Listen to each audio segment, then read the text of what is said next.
Students, आज हम nitro compounds करेंगे क्लास 12 से in one shot. Full chapter यहाँ पर करने वाले हैं। समरी सबसे पहले जो है हम यहाँ पर देखते हैं नाइट्रो कंपाउंड्स के अंदर नाइट्रो एल्केन्स। ठीक है, नाइट्रो एल्केन्स जो है यहाँ पर हम कैसे बना सकते हैं।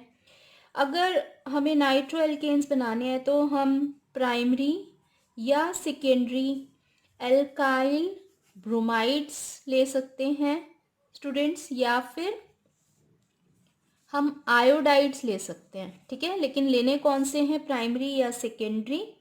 और जब हम इन एल्काइल हैलाइड्स की रिएक्शन करेंगे अल्कोहलिक सिल्वर नाइट्राइट सॉल्यूशन के साथ में, सिल्वर नाइट्राइट सॉल्यूशन के साथ जब हम रिएक्शन करेंगे यहाँ पर, तो हमें नाइट्रो एल्केन्स मिलेंगे, बहुत अच्छी ईल्ड के अंदर मिलेंगे। ठीक है, विद द गुड ईल्ड। तो यहाँ पर अगर हमें बहुत अच्छी फॉर्मेशन करनी है नाइट्रो एल्केन्स की, तो ये अच्छा मेथड है। दूसरा हम यहाँ पर जो ले रहे हैं पॉइंट, वो है नाइट्रो बेंजीन। अगर हमें यहाँ पर देखना है तो नाइट्रो बेंजीन के लिए स्टूडेंट्स, क्योंकि हमें अब यहाँ पर बेंजीन पर नाइट्रो ग्रुप लगाना है, तो ऑब्वियसली आप समझ गए होंगे यहाँ पे हमें नाइट्रेशन करना होगा, नाइट्रेटिंग मिक्सचर लेना होगा। तो हम कैसे कर सकते हैं नाइट्रेशन ऑफ बेंजीन करने का, क्या मेथड है। सबसे पहले जो है हमें यहाँ पर किसके साथ रिएक्शन करनी है, with a mixture of conc HNO3 और साथ में कॉन्क H2SO4। अब आपको ये पता है इन दोनों का जो मिक्सचर होता है उसको हम क्या बोलते हैं स्टूडेंट्स, उसको हम बोलते हैं नाइट्रेटिंग मिक्सचर। नाइट्रेटिंग मिक्सचर के साथ में जब हम रिएक्शन करेंगे बेंजीन की, तो बेंजीन पर नाइट्रो ग्रुप इंट्रोड्यूस हो जाएगा। ये रिएक्शन हमें किस टेम्परेचर पर करनी है, 333 केल्विन। ठीक है, और हमें यहाँ पर मिलेगा नाइट्रो बेंजीन। समझ गए, नाइट्रो बेंजीन हमें कैसे मिल सकता है। अब यहाँ पर जो हमने ये बनाएंगे नाइट्रो बेंजीन, इसके अंदर नाइट्रोनियम आयन भी बनता है, और रिएक्शन कौन सी होती है यहाँ पर, ये होती है इलेक्ट्रोफिलिक सब्स्टिट्यूशन रिएक्शन। ठीक है, इलेक्ट्रोफिलिक सब्स्टिट्यूशन रिएक्शन। तो यहाँ पर हमारे पास इंटरमीडिएट जो बनता है स्टूडेंट्स, ये इंटरमीडिएट होता है nitronium ion. Nitronium ion intermediate यहाँ पर बनता है। बहुत अच्छा नाइट्रोनियम आयन क्या है, बहुत ही अच्छा गुड इलेक्ट्रोफाइल है। ठीक है, तो यहाँ पर नाइट्रोबेंजीन हमने देखा कैसे बना सकते हैं। नेक्स्ट हम जो पॉइंट डिस्कस करने वाले हैं वो है डायपोल मोमेंट। क्योंकि चैप्टर में हमने नाइट्रोबेंजीन का जो पढ़ा है स्टूडेंट्स टॉपिक, उसके अंदर हमने डिटेल में प्रिपरेशन वगैरह सब पढ़ लिया। अब हम फुल चैप्टर जो है उसको समरी देख रहे हैं। तो डायपोल मोमेंट जो है वो क्या होता है स्टूडेंट्स, इसके अंदर हमारे पास में नाइट्रो एल्केन्स और नाइट्रो एरीन्स के अंदर बहुत अच्छा डायपोल डायपोल इंटरैक्शन होता है। ठीक है, दोनों में ही, नाइट्रो एल्केन्स में और नाइट्रो एरीन्स में भी, दोनों में ही क्या होगा, बहुत ही अच्छा डायपोल डायपोल इंटरैक्शन होगा, जिसकी वजह से जो यहाँ पर डायपोल मोमेंट की वैल्यू है वो 3 to 4 डिवाइड हो जाती है। ठीक है, डायपोल डायपोल मोमेंट यहाँ पर इंटरैक्शंस बहुत अच्छी होंगी, जिससे कि हाई डायपोल हमें यहाँ पर हाई डायपोल मोमेंट मिलता है। कितना, लगभग 3 to 4 डिवाइड। ठीक है, अब इस डायपोल मोमेंट की वजह से ये क्या प्रॉपर्टी शो करता है कि यहाँ पर इसका बॉइलिंग पॉइंट जो है वो कंपाउंड्स का बहुत हाई होगा। ठीक है, बहुत हायर होगा। और किससे हाई होगा, जिन एल्केन से ये बने हैं या एरीन से बने हैं, यानी जिन हाइड्रोकार्बन से ये बनेंगे, उनके कंपैरिजन में यहाँ पर बॉइलिंग पॉइंट काफ़ी हाई होगा। आपको कंडीशन यहाँ पर क्या लगानी है कि मॉलिक्यूलर मास जो है वो कंपेरेबल होना चाहिए। ठीक है, आप मतलब ये नहीं है कि कहीं पर आपने 2 कार्बन एटम का ले लिया कंपाउंड, कहीं पर 6 कार्बन एटम का कंपाउंड ले लिया, 2 या 6 कार्बन एटम्स का आपस में अब आप कंपेयर करोगे तो फिर ये प्रॉपर्टी जो है यहाँ पर एप्लीकेबल नहीं होगी। ठीक है, यहाँ पर कंपेरेबल अगर मॉलिक्यूलर मासेस जो लेंगे तो बॉइलिंग पॉइंट जो है वो हमेशा नाइट्रो एल्केन्स और नाइट्रो एरीन्स का हायर होगा, क्योंकि इनका डायपोल मोमेंट हाई है in comparison to the hydrocarbons from which they are made. जिन हाइड्रोकार्बन से ये बने हैं उनके कंपैरिजन में यहाँ पर नाइट्रो एल्केन्स और नाइट्रो एरीन्स का डायपोल मोमेंट हाई होगा। ठीक है, नेक्स्ट है यहाँ प्रॉपर्टी जो हमें पढ़नी है नाइट्रो कंपाउंड्स की, वो है रिडक्शन। रिडक्शन जो है यहाँ पर नाइट्रो कंपाउंड्स का जब होता है स्टूडेंट्स, तो इसके अंदर इंटरमीडिएट बनता है। इंटरमीडिएट बनने के बाद हम यहाँ पर इसका देखेंगे क्या प्रोडक्ट बनेगा। इंटरमीडिएट जो बनता है उसमें बनते हैं यहाँ पर नाइट्रोसो कंपाउंड्स। ठीक है, इंटरमीडिएट में क्या बनेंगे, नाइट्रोसो कंपाउंड्स। और यहाँ पर कुछ सब्स्टिट्यूटेड हाइड्रोक्सिल एमीन्स भी इंटरमीडिएट में बनते हैं, सब्स्टिट्यूटेड हाइड्रोक्सिल एमीन्स। ठीक है, ये बनेंगे यहाँ पर इंटरमीडिएट में। और फाइनल जो प्रोडक्ट यहाँ पर बनेगा वो डिपेंड करेगा यहाँ पर कि हम पीएच कितना दे रहे हैं और नेचर रिड्यूसिंग एजेंट की क्या है, नेचर ऑफ रिड्यूसिंग एजेंट जो है वो क्या है। ठीक है, तो अगर हम यहाँ पर देखें एसिडिक कंडीशंस के अंदर, अंडर एसिडिक कंडीशंस, अगर एसिडिक कंडीशंस के अंदर हम यहाँ पर देखें तो हमने यहाँ पर अगर मान लो लिया है जिंक विद HCl का कॉम्बिनेशन, या आयरन विद HCl, या टिन विद HCl, ठीक है, या टिन क्लोराइड विद HCl, कुछ इस तरह के कोई भी कॉम्बिनेशन हमने लिए हैं, तो फाइनल प्रोडक्ट हमेशा क्या बनेगा यहाँ पर, प्राइमरी एमाइन रिडक्शन के बाद। ठीक है, अगर हमने यहाँ पर ली है students under neutral conditions, neutral conditions हमने यहाँ पर रखी हैं। ठीक है, तो न्यूट्रल कंडीशंस के अंदर जो है यहाँ पर हमारे पास में अगर हमने यहाँ यूज़ किया है reducing agent zinc dust with ammonium chloride, तो यहाँ पर रिडक्शन जो होगा वो रिडक्शन हमारा इंटरमीडिएट स्टेप हाइड्रोक्सिल एमीन जो बन रहा था इंटरमीडिएट, वहीं पर स्टॉप हो जाएगा। Reduction stops at intermediate stage hydroxyl amine stage. ठीक है, तो अगर हम इन हाइड्रोक्सिल एमीन्स को, ये जो हमारे पास में हाइड्रोक्सिल एमीन्स यहाँ पर बनेंगे, इनको हम यहाँ क्या कर सकते हैं, ये हाइड्रोक्सिल एमीन्स जो हैं टॉलेंस रिएजेंट को मेटालिक सिल्वर में कन्वर्ट कर सकते हैं। ठीक है, तो यहाँ पर ये हाइड्रोक्सिल एमीन्स हमारे को जो है वो क्या कर सकते हैं, रिड्यूस कर सकते हैं टॉलेंस रिएजेंट को, किसमें, मेटालिक सिल्वर में। ठीक है, तो ये चीज़ जो है यहाँ पर हमने इसको देखी। अब ये जो रिएक्शन है ना जो हम कर रहे हैं Tollens reagent to metallic silver, ये रिएक्शन इसको हम टेस्टिंग के लिए यूज़ करेंगे फॉर नाइट्रो कंपाउंड्स।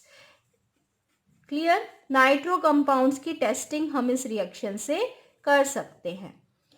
और टेस्ट का जो नाम है वो होगा यहाँ पर बेकर मुलिकन्स टेस्ट, बेकर मुलिकन्स टेस्ट। ठीक है, समझ में आ गया। तो यहाँ पर हमने पढ़ा कि न्यूट्रल कंडीशन के अंदर हम जिंक डस्ट या अमोनियम क्लोराइड के साथ जब रिडक्शन करेंगे, रिडक्शन रुक जाएगा हाइड्रोक्सिल एमीन स्टेज पर। हाइड्रोक्सिल एमीन्स टॉलेंस रिएजेंट को मेटालिक सिल्वर में कन्वर्ट करते हैं और ये रिएक्शन बेकर्स मुलिकन्स टेस्ट कहलाती है, जो कि नाइट्रो कंपाउंड्स की टेस्टिंग के लिए हम यहाँ पर इसको यूज़ कर सकते हैं। ठीक है, तो यहाँ पर हमने न्यूट्रल कंडीशंस में देखा। अब है यहाँ बेसिक कंडीशंस। बेसिक कंडीशंस के अंदर जो है यहाँ पर क्या हमारे पास में प्रोडक्ट बनेगा, तो इसमें देखें क्या बनेगा। बेसिक कंडीशन अगर हम लगाते हैं तो यहाँ पर होता है स्टूडेंट्स बाईमॉलिक्यूलर रिडक्शन प्रोडक्ट्स बनते हैं। जैसे कि अगर हमने अलग अलग यहाँ पर प्रोडक्ट्स बनेंगे। अगर हमने यहाँ पर लिया Na3ASO3, ठीक है, विद NaOH, या फिर हमने लिया ग्लूकोज विद NaOH, तो हमारे को यहाँ पर मिलेगा एजॉक्सीबेंजीन। ठीक है, अगर हमने लिया zinc with methyl alcohol, zinc with methyl alcohol NaOH के साथ, तो हमें यहाँ पर मिलेगा एजोबेंजीन।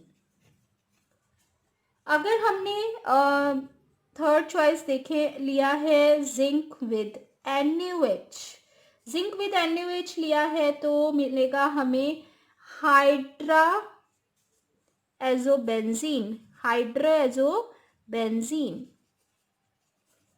ठीक है, अगर हम यहाँ पर करते हैं स्टूडेंट्स कैटालिटिक रिडक्शन, ठीक है, हमने यहाँ पर करा है कैटालिटिक रिडक्शन। कैटालिटिक रिडक्शन आपको पता है यहाँ पर हम किसके साथ में कर सकते हैं, हाइड्रोजन विद प्लैटिनम, निकल और पैलेडियम, किसी के साथ भी कर सकते हो। तो कैटालिटिक रिडक्शन हमें यहाँ पर करनी है हाइड्रोजन के साथ विद प्लैटिनम ले सकते हो, निकल ले सकते हो, पैलेडियम ले सकते हो।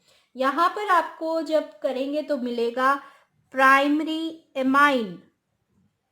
ठीक है, अलग अलग प्रोडक्ट समझ में आ रहे हैं।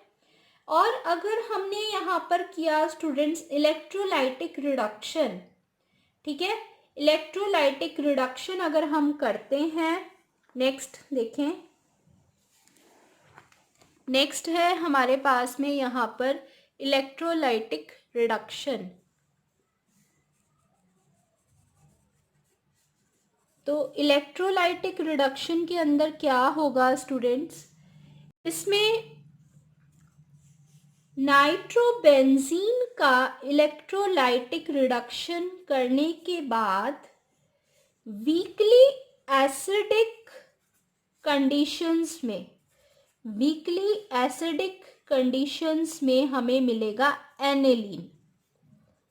ठीक है, और स्ट्रॉन्ग एसिडिक कंडीशंस के अंदर हमें क्या मिलेगा, स्ट्रॉन्ग एसिडिक कंडीशंस में हमें मिलेगा यहाँ पर पैरा एमाइनोफिनोल। क्लियर। अब यहाँ पर अगर हम करते हैं इसमें नेक्स्ट जो रिडक्शन है, ये था हमारा जी पार्ट, और लास्ट है यहाँ पर इसका सिलेक्टिव रिडक्शन। सिलेक्टिव रिडक्शन अगर हम करते हैं तो यहाँ पर मेटा डाई नाइट्रोबेंजीन एग्जाम्पल ले अगर, और उसका हमने यहाँ पर सिलेक्टिव रिडक्शन किया है किसके साथ में, सोडियम लिया, या फिर हम लें यहाँ पर एमोनियम सल्फाइड। ठीक है, तो हमें यहाँ पर मिलेगा मेटा नाइट्रो एनेलीन हमें यहाँ पर प्रोडक्ट मिलेगा। समझ गए? तो इस तरीके से जो है हमने यहाँ पर रिडक्शन में बहुत सारे प्रोडक्ट्स हमें मिल सकते हैं, लेकिन आपको यहाँ पर जो हमारे पास में अलग अलग कंडीशंस लगी हुई हैं उसमें अलग अलग प्रोडक्ट्स बनेंगे।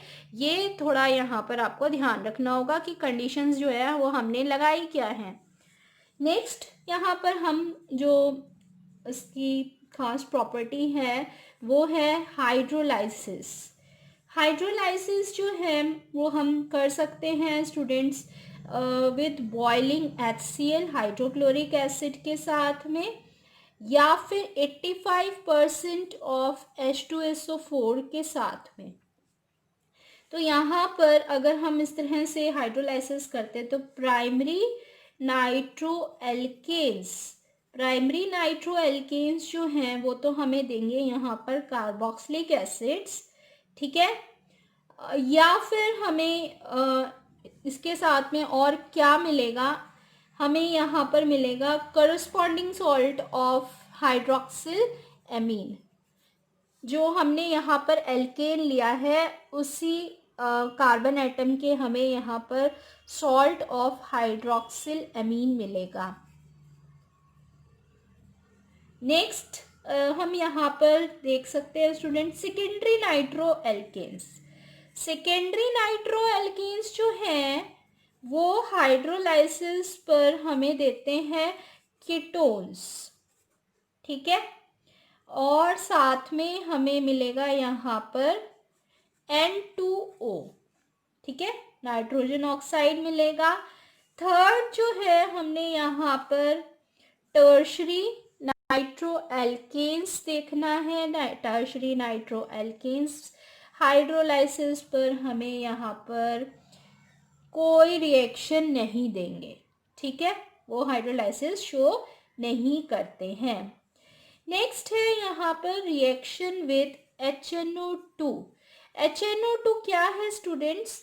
नाइट्रस एसिड के साथ में प्राइमरी नाइट्रोएल्केन्स जो हैं, प्राइमरी नाइट्रोएल्केन्स वो हमें यहाँ पर देंगे नाइट्रोलिक एसिड, ठीक है।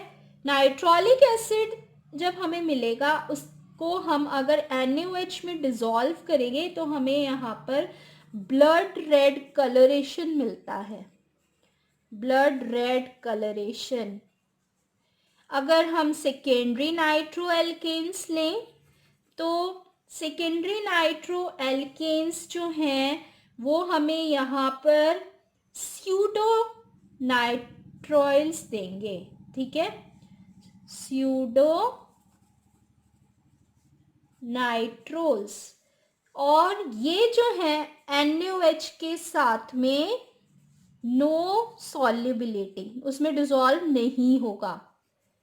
तो यहाँ पर जो कलर होगा वो होगा ब्लू कलरेशन देगा ये, ठीक है, ये सॉल्युबल नहीं है NaOH में।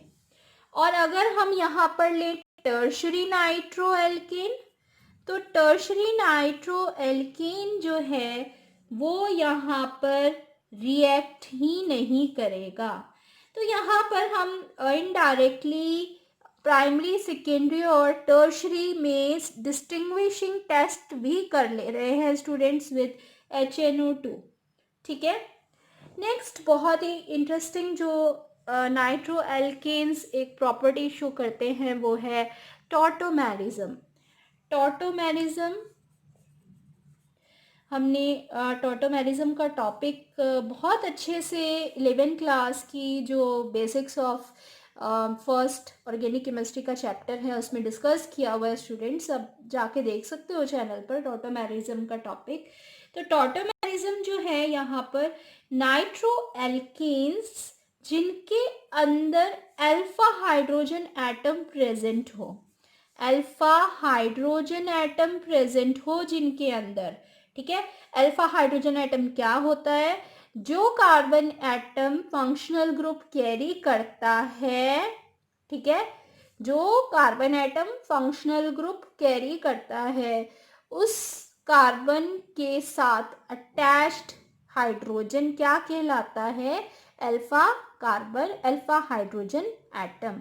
ठीक है, तो यहाँ पर जो है हमारे पास में प्राइमरी और सेकेंडरी दोनों ही यहाँ पर ये टॉटोमेरिज्म शो करेंगे, लेकिन टर्शरी नाइट्रो एल्केन्स जो है वो टॉटोमेरिज्म शो नहीं करेगा, क्योंकि उसके पास में कोई भी हाइड्रोजन एटम अल्फा प्रेजेंट नहीं है। वहाँ तो 3 आर ग्रुप होंगे, एल्काइल ग्रुप होगा और एक नाइट्रो ग्रुप होगा, इसीलिए वो टॉटोमेरिज्म वहाँ पर शो नहीं करेगा। नेक्स्ट प्रॉपर्टी है स्टूडेंट्स, वो है एसिडिक करेक्टर। ठीक है, एसिडिक करेक्टर क्या होगा कि प्राइमरी और नाइट्रो एल्केन्स ये होंगे वीकली एसिडिक इन नेचर। ठीक है, कौन से? Primary and secondary nitro alkanes. तो primary and secondary nitro alkanes जो हैं वो होंगे हमारे वीकली एसिडिक इन नेचर। अब यहाँ पर हमें ये समझ में आया कि ये वीकली एसिडिक हैं, तो ये यहाँ पर NaOH के अंदर सोडियम हाइड्रोक्साइड के अंदर डिजॉल्व होके क्या बना सकते हैं? सॉल्ट्स बना सकते हैं। ठीक है, and they are twice acidic. जितने ये एल्डिहाइड्स और कीटोन से अगर हम इनको कंपेयर करें तो ये लगभग उससे डबल एसिडिक हैं। ठीक है, twice acidic then aldehydes and ketones. Aldehydes और कीटोन्स के कंपैरिजन में ये ट्वाइस एसिडिक है। ठीक है, लेकिन ये लिटमस पर कोई भी रिएक्शन शो नहीं करेंगे, न्यूट्रल टू लिटमस। लिटमस पर ये कोई भी रिएक्शन को शो नहीं करेंगे। ठीक है, क्लियर। नेक्स्ट इसकी बहुत अच्छी जो कॉमन इसकी प्रॉपर्टी है वो है हैलोजिनेशन। हैलोजिनेशन हमें यहाँ पर नाम से क्लियर हो रहा है कि जब हम हैलाइड बनाएंगे तो हैलोजिनेशन होगा। तो यहाँ पर हैलोजिनेशन के अंदर स्टूडेंट्स क्या होगा कि क्योंकि प्राइमरी और सेकेंडरी नाइट्रो एल्केन्स हमने अभी पढ़ा वो क्या होते हैं? वीकली एसिडिक होते हैं। ठीक है, ये क्या है? Weakly acidic in nature. तो इस वजह से यहाँ पर ये एसिडिक नेचर होने के कारण रिएक्ट कर जाएंगे किसके साथ में? नाइट्रो एल्केन्स जो हैं वो किसके साथ में रिएक्ट कर जाएंगे? हैलोजन के साथ। हैलोजन के साथ रिएक्ट करेंगे। ठीक है, किसकी प्रेजेंस में? एल्कली की प्रेजेंस में रिएक्ट करेंगे और यहाँ पर क्या बनाएंगे? Halo nitro alkanes. Nitro alkanes के साथ में यहाँ पर क्या ग्रुप आ जाएगा? हेलो ग्रुप भी आ जाएगा, हेलोजन भी इंट्रोड्यूस हो जाएगा। तो यहाँ पर ये कंबाइन करके बनाएंगे हेलो नाइट्रो एल्केन्स।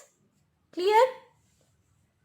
तो इस तरीके से जो है यहाँ पर एसिडिक नेचर के कारण प्राइमरी और नाइट्रो एल्केन्स जो है वो हेलोजन के साथ रिएक्ट करते हैं एल्कली की प्रेजेंस में, और हमें यहाँ पर जितने कार्बन एटम का आपने यहाँ पर नाइट्रो एल्केन लिया है करस्पॉन्डिंग उसी कार्बन एटम का यहाँ पर हमें हेलो नाइट्रो एल्केन मिलेगा। इस चीज़ को ध्यान रखें आप। ठीक है, अब यहाँ पर नाइट्रो एल्केन्स जो होते हैं स्टूडेंट्स वो 2 तरह की रिएक्शन शो करते हैं। ठीक है, कौन कौन सी? इलेक्ट्रोफिलिक सब्स्टिट्यूशन रिएक्शन शो करते हैं और न्यूक्लियोफिलिक सब्स्टिट्यूशन रिएक्शन शो करते हैं। ठीक है, तो इलेक्ट्रोफिलिक सब्स्टिट्यूशन रिएक्शन जो है वो क्या है? क्योंकि हमें यहाँ पर इसके नाम से ही समझ में आ रहा है, यहाँ पर इलेक्ट्रोफाइल्स आपस में सब्स्टिट्यूशन रिएक्शन शो करेंगे। ठीक है, तो इसके अंदर नाइट्रो ग्रुप जो होता है हमारा, वो बहुत ही स्ट्रॉन्ग डीएक्टिवेटिंग और मेटा डायरेक्टिंग ग्रुप होता है। ठीक है, डीएक्टिवेटिंग ग्रुप होता है और मेटा डायरेक्टिंग भी होता है, साथ में मेटा पोजीशन पर भेजेगा वो आने वाले ग्रुप को। ठीक है, तो ये meta directing as well as strong deactivating है। इस वजह से नाइट्रोबेंजीन जो है वो किस तरह की रिएक्शन शो करती है? नाइट्रोबेंजीन जो है ब्रोमिनेशन शो करता है। ठीक है, और शो करता है वो नाइट्रेशन। हमने सारी रिएक्शंस पढ़ी हुई हैं स्टूडेंट्स इलेक्ट्रोफिलिक सब्स्टिट्यूशन की। तो ब्रोमिनेशन है, नाइट्रेशन है। आपने वीडियो नहीं देखा तो वीडियो को आप देख सकते हो, आपको डिस्क्रिप्शन बॉक्स में भी लिंक मिल जाएगा। और वीडियो अपलोडेड है organic compounds containing nitrogen playlist में भी है वो। तो यहाँ पर देखें सल्फोनेशन का रिएक्शन भी ये शो करती है। तो यहाँ पर इससे हमें मिलते हैं Meta substituted products. Meta directing है तो मेटा पर ही यहाँ पर आने वाला ग्रुप जो है वो हमारा चला जाएगा। ठीक है, तो मेटा सब्स्टिट्यूटेड प्रोडक्ट्स भी हमें यहाँ पर मिलेंगे। लेकिन ये नाइट्रो अल्केन क्या शो नहीं करता? Friedel craft reaction. Friedel craft reaction ये शो नहीं करता है। ठीक है, नेक्स्ट है यहाँ पर nucleophilic substitution reaction. Nucleophilic substitution reaction के अंदर हमें यहाँ पर नेम से क्लियर हो रहा है कि न्यूक्लियोफाइल आपस में सब्स्टिट्यूशन शो करेंगे। ठीक है, तो न्यूक्लियोफिलिक सब्स्टिट्यूशन रिएक्शन के अंदर यहाँ nitrobenzene nucleophilic substitution reaction show करती है, लेकिन कौन सी पोजीशन पर शो करेगी? ऑर्थो पर और पैरा पोजीशन पर। तो यही ऑर्थो और पैरा यहाँ पर प्रोडक्ट्स बनने वाले हैं। ठीक है, और स्ट्रॉन्ग न्यूक्लियोफाइल्स के साथ में ड्रास्टिक कंडीशंस के अंदर ये रिएक्ट करती है। ये भी हमने अपलोड किया था video students, nucleophilic substitution reaction of nitro alkanes और नाइट्रो एरीन्स। तो इसके अंदर जो है यहाँ पर आप वीडियो जाकर देख सकते हो, कंप्लीट वीडियो अपलोडेड है। स्ट्रॉन्ग न्यूक्लियोफाइल्स जो हैं, strong nucleophiles under drastic conditions ये रिएक्शन शो करते हैं। ठीक है, तो इसके अंदर यहाँ पर हमारे पास में एग्जाम्पल अगर हम देखें, फॉर एग्जाम्पल हम नाइट्रोबेंजीन का करते हैं फ्यूज़न। ठीक है, फ्यूज़न करने पर यहाँ पर फ्यूज़न मतलब मेल्ट करेंगे, हीट करेंगे, किसके साथ में? सॉलिड KOH के साथ में। तो हमें यहाँ पर ऑर्थो एंड पैरा नाइट्रोफिनोल्स मिलते हैं। ठीक है, ऑर्थो एंड पैरा नाइट्रोफिनोल्स के हमें यहाँ पर कंपाउंड मिलेंगे। तो ये जो है यहाँ पर हमने देखा कि नाइट्रोबेंजीन जो है दोनों तरह की रिएक्शन शो करती है। इलेक्ट्रोफिलिक सब्स्टिट्यूशन रिएक्शन भी शो करती है और साथ में न्यूक्लियोफिलिक सब्स्टिट्यूशन रिएक्शन भी शो करती है, लेकिन फ्रीडल क्राफ्ट रिएक्शन ये शो नहीं करते। इलेक्ट्रोफिलिक सब्स्टिट्यूशन रिएक्शन के अंदर मेटा डायरेक्टिंग ग्रुप्स होंगे और मेटा पोजीशन पर बनेंगे प्रोडक्ट्स। न्यूक्लियोफिलिक सब्स्टिट्यूशन रिएक्शन के अंदर ऑर्थो और पैरा डायरेक्टिंग होते हैं। तो वहाँ पर जो है हमारे प्रोडक्ट्स कौन से बनेंगे स्टूडेंट्स? जो ऑर्थो और पैरा पर हमारे ग्रुप्स आएंगे। ठीक है, तो आज हमने नाइट्रोबेंजीन को जो है और नाइट्रो एल्केन्स को, उसकी प्रिपरेशन, इम्पॉर्टेंट प्रॉपर्टीज़ और जो इम्पॉर्टेंट रिएक्शंस वो शो करते हैं आज की समरी में पढ़ा है। फुल जो हमारा नाइट्रो कंपाउंड्स हमने सारा पढ़ा था उसकी समरी है ये। और इससे पहले जो है हमने एमाइंस का फुल चैप्टर भी डिस्कस कर लिया है स्टूडेंट्स। और अगर वीडियो आपने नहीं देखा है तो वीडियो को आप चेक कर सकते हो, बहुत अच्छा और यूज़फुल वीडियो है आपके लिए, ज़रूर आप उसको देख लें एक बार। चैनल पर पहली बार आए हो, चैनल को ज़रूर सब्सक्राइब करें। वीडियो अच्छा अगर लगा तो लाइक करिएगा और अपने फ्रेंड्स के साथ ज़रूर शेयर करना। मिलते हैं नेक्स्ट वीडियो में स्टूडेंट्स, तब तक के लिए गुड बाय।